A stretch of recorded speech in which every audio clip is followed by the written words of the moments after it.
The Great Pyramids of Giza are the only one of the seven wonders of the ancient world to survive to this day. But this next video could have you wondering whether they're connected somehow to UFOs. December 3rd, 2020, a group of friends are enjoying an evening taking in one of the world's most famous landmarks, the Egyptian pyramids at Giza. But believe it or not, it's not the 4,500-year-old monuments that grab their attention. What's in the sky above them steals the show. Take a look. The pyramids are in the bottom right corner, and three lights appear to be hanging in the night sky above them. Oh my God! What is going on? Now it's... The video zooms in, revealing that the largest of the lights is a diamond formation of smaller lights.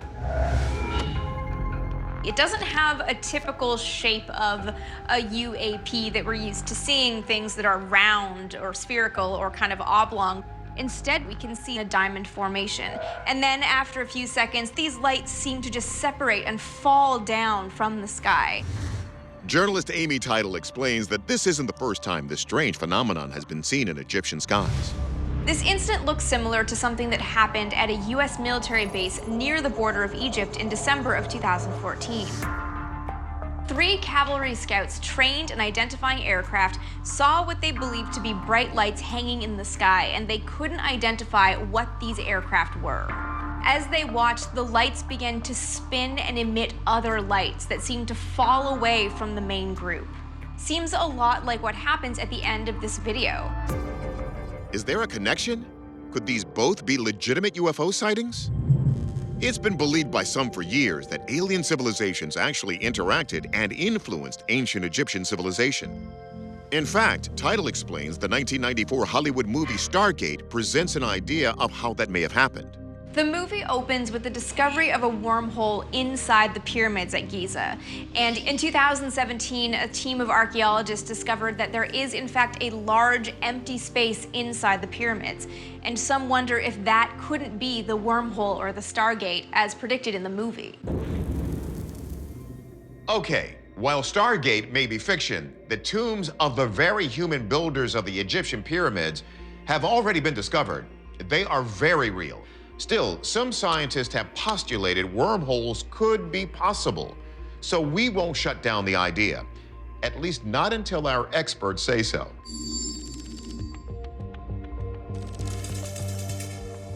We begin with Rich Hoffman of the Scientific Coalition for UAP Studies. Could this video just be a UFO hoax? If it were a fake, it'd be extremely boring. I would have UFOs zipping off in different directions and various other kinds of things to make it more interesting and more compelling. It's more like somebody recording an event that's taking place. In fact, Hoffman suspects he may know exactly what this is. Nighttime parachuters with flares. There was an event that was taking place at Giza in November 2021 called Jump Like a Pharaoh, where parachutists were jumping out of the planes over the pyramids. When parachutists jump out of an aircraft, they start to hook up, especially when they're doing demonstrations. And then they start to separate so that the parachute doesn't engage the other person. And then they start to gradually drop to the ground. However, according to aviation expert Tim McMillan, if these are parachuters, they should all be moving downward, yet some hold their position and even rise.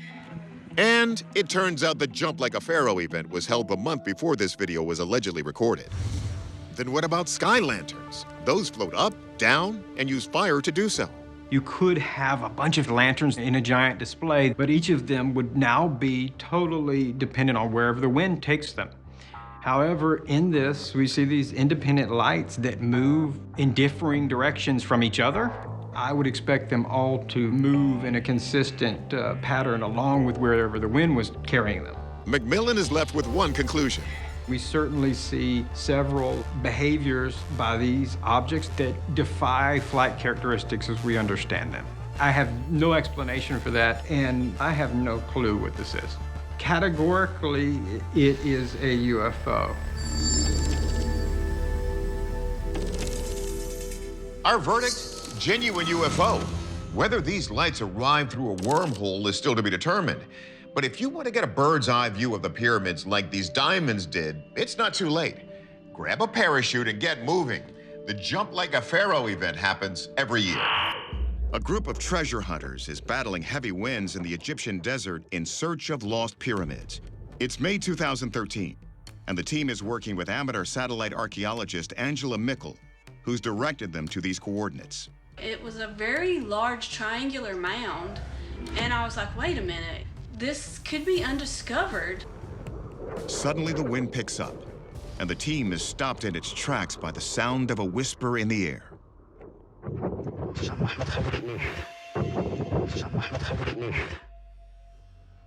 Take another listen.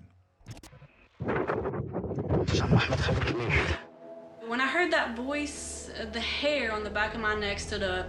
It sounded like some kind of an incantation. Did someone on Angela's team say it? They were like, oh no, we didn't put the voice on there. We don't know what it's saying. They also said they didn't think that it was Arabic. And I'm like, what could it possibly be? Could it be maybe an ancient Egyptian dialect? Could the whisper be an ancient curse? Journalist M.J. Banias says that theory leads back to Howard Carter, the man who discovered King Tut's tomb in 1922. Locals warned Carter that he probably shouldn't be messing around in the tomb of a dead pharaoh. And sure enough, after Carter made his discovery, strange things started to happen. Members of Carter's team began to drop like flies. The tale goes that 6 people, including Carter's secretary and financial benefactor, died in the following years because of the Pharaoh's curse. Is that curse what Angela's team recorded? Our analysis starts with audio expert Ben Gottesman. First question, is this really a voice or just wind? So here's wind, right? Which you can see is this extremely intense, low-frequency chunk. Now, here's the whisper.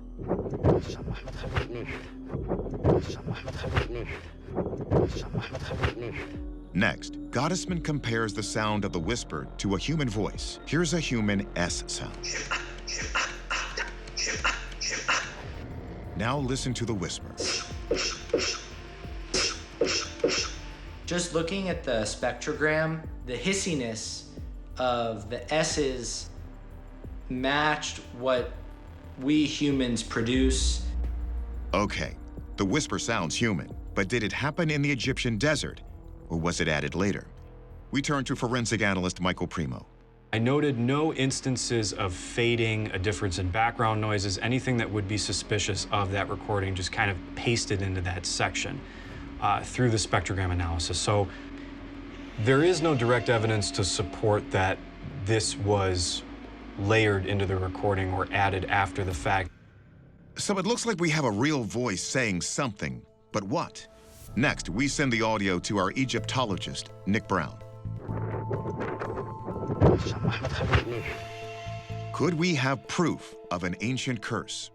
So the tricky thing with ancient Egyptian is it's a language that's died out, so modern scholars don't know actually how to speak it. But according to Brown, based on hieroglyphics, we do know that sounds such as Ja, Sin, and Ka were part of the language.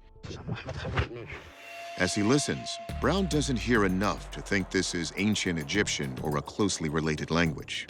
I have to say that I can't explain what the noise is. Still, he can't rule out its authenticity.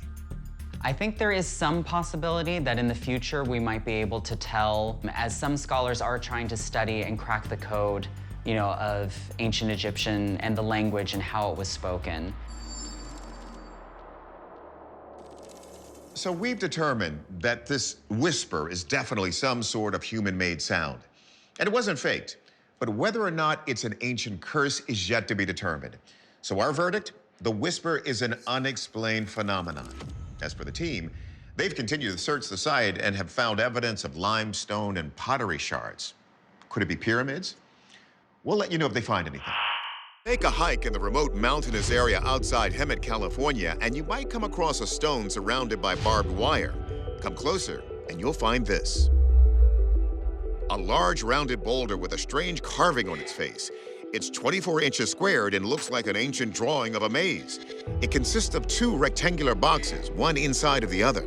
In the space between the two is a series of parallel lines forming this geometric pattern.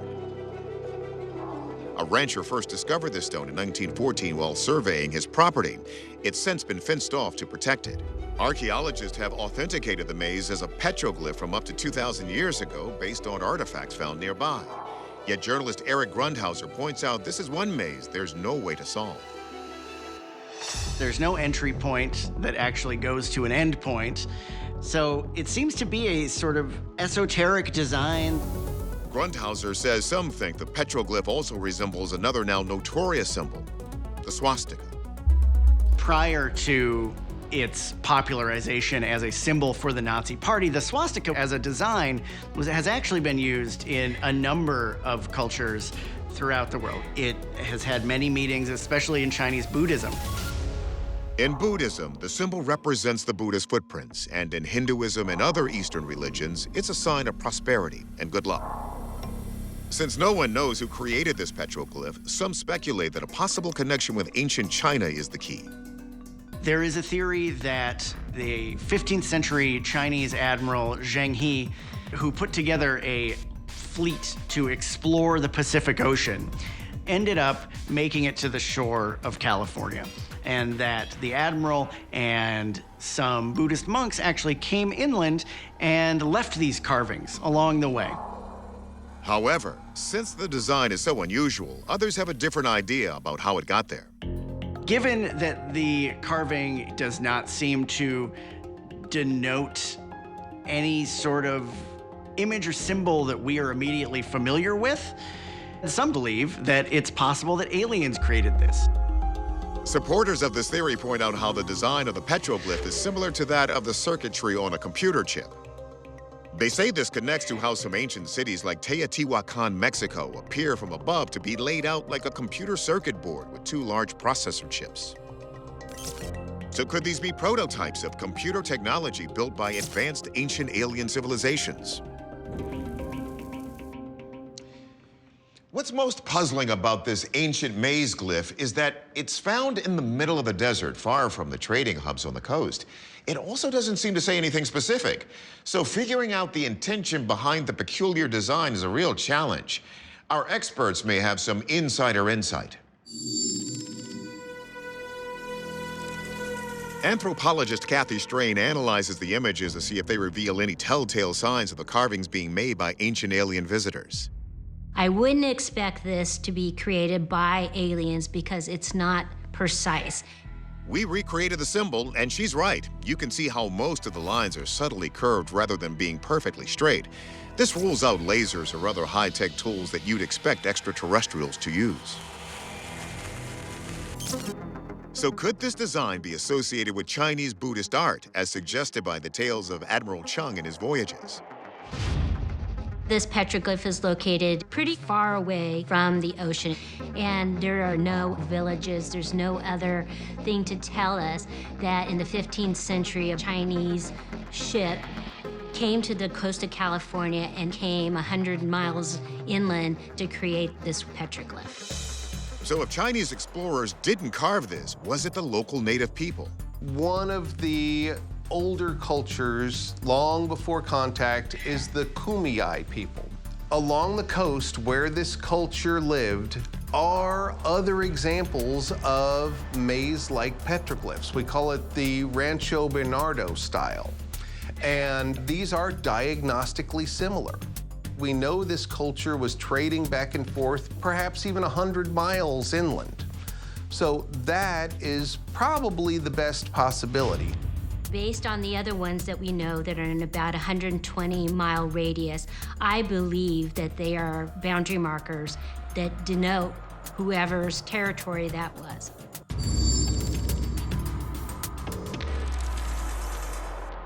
Our verdict? The Hemet Maze Stone was likely created by an indigenous group that would have lived in the area many centuries ago, possibly the Kumeyaay. But the petroglyph's meaning and purpose still remain mysteries. November 2020, the Red Rock Desert of southern Utah. A helicopter crew and state biologists are counting bighorn sheep when something catches their eye. They land and make this astounding discovery. A large, shiny silver object tucked into an almost inaccessible canyon. It's just wild. Look closer. From every angle, it's clear this thing does not belong here. Utah keeps its location secret, but news leaks out on social media, and it's quickly labeled the Utah monolith. U.S. Army vet David Serber takes all the secrecy as a challenge. I'm like, okay, I'm gonna find this place, right? It was probably 11 p.m., and I drove for 6 hours straight through the night to try to get there. David works his way deep into a canyon. I don't see anyone. Just after daybreak, he rounds a corner. There she is. And it's just there. I was like, oh God. And it was just a really cool experience to have a few minutes alone with it. There are a few things more iconic than a monolith, whether we're talking about the monolith that started 2001: A Space Odyssey or the obelisks of ancient Egypt. So when this mysterious metal monument popped up, it really sparked people's imagination. The idea being that possibly one of the ways that aliens would contact us would be to leave an information-laden monolith for us to investigate and discover. One focus on the internet was whether the monolith was constructed with alien building materials. The belief was that they are comprised of something called a metamaterial or a metametal. Metamaterials are engineered to have properties not found naturally on Earth. Special composites of metal strands and ceramics are created to absorb radar for stealth technology. And there are reports from reputed UFO crash sites that the craft contain alloys that give them anti-gravity and cloaking characteristics. Accounts of alien metamaterials went mainstream in 2017 with a New York Times article. According to the New York Times report, Bigelow Aerospace was contracted by the government to store possible materials from alien craft. It's believed that the U.S. government is studying these alien materials to create the next generation of weapons. Could the Utah monolith be made of the same sort of alien materials? David tests it. I had a magnet with me, mainly because we were trying to figure out, what type of metal is it? Not sticking. And also, was it a solid object or was it hollow? Not solid. So what's it made of? And by whom? Other mysterious monoliths have been discovered recently, often in remote locations, in Romania, the Isle of Wight, and Sweden. Are these objects some sort of alien calling card, or could they be the product of a very creative and very human mind? And when you first see this, you can't help but think of some type of extraterrestrial technology. However, there's nothing about what we're seeing in this video that leads me to believe it's manufactured from any kind of exotic materials. Unlike reports of UFO metamaterials, the monolith doesn't defy gravity, and it's definitely not cloaked. In person, David noticed fingerprint smudges in ragged corners as well as other signs of terrestrial construction. The telltale signs of those rivets would make me believe this is man-made, no matter how kind of anomalous its appearance is. For McMillan, that's the giveaway, the signs of ordinary earthbound metalwork. If it is human-made, Kathy Strain has an idea why someone went through all the effort to put it in the middle of nowhere. I think it's a message of beauty, of artwork, maybe makes you reflect more that I wanted to come here for the wilderness. Some artists, like Donald Judd, believe that wilderness is the ultimate art gallery and use isolated locations for installation sites. But who made this and what it's made from is almost impossible to determine from a video. Ultimately, you're not going to be able to determine exactly what this object is until you get it into a lab and under in-depth analysis. But just as it appeared out of nowhere, the Utah monolith vanished, literally overnight. So until it's found and we can get it into a lab, our verdict, this is not an alien artifact. It's either a human artwork or a hoax. Either way, it's a compelling conversation piece.